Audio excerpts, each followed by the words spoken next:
vanhu vemuzimbabwe ngatidzidzei kuverenga zvinenge zvanyorwa tisangotange kuaccusa munhu of things that he did not do. The Lionheart has been accused kuti akabira vanhu mari pasocial media, asi iye anga atozvitaura kuti pane munhu ari kuskema vanhu achishandisa zita rangu. Welcome back to your channel. Please don't forget to like and subscribe. So Patricia Jeke atoti pane vanhu vakawanda vamuvinga kuinbox vachiti my guy ari kuvabira mari. Kuti rambai muchiuya neproof budi ndibatei kuseri ndisati ndatanga kukuyanikai umbavha hwenyu. Ndiri kureva Vikela uya anoita zvemotivation. Muri kuskema vanhu paCape Town apa nepaZim.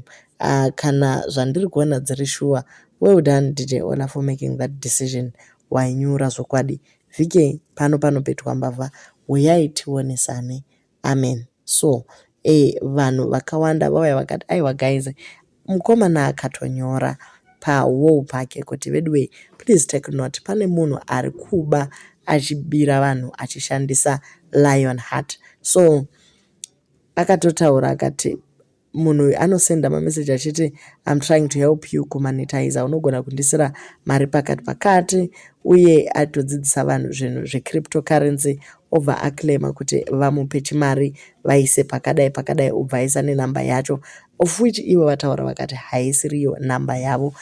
Vanga vagara vakazvinyora, saka vari kuti ivo havagoni kuramba vachirwidzana naPatricia Jeke nekuti vari kuti ivo there is peace in silence and there are a lot of answers mukunyarara. Vamwe vari kuti zvakataurwa kwaSisi Meluko kuti vanhu dzidzai kuverenga, vanhu vari kubirwa kunze uko hamunzwe. Saka iye akaudza vanhu kuti musabhadhare chakati nechakati, musainvesta kwakati nekwakati, asi people still went ahead vakati zvataugwa naLionheart, saka isusu ngatiiteiwo izvozvozvo.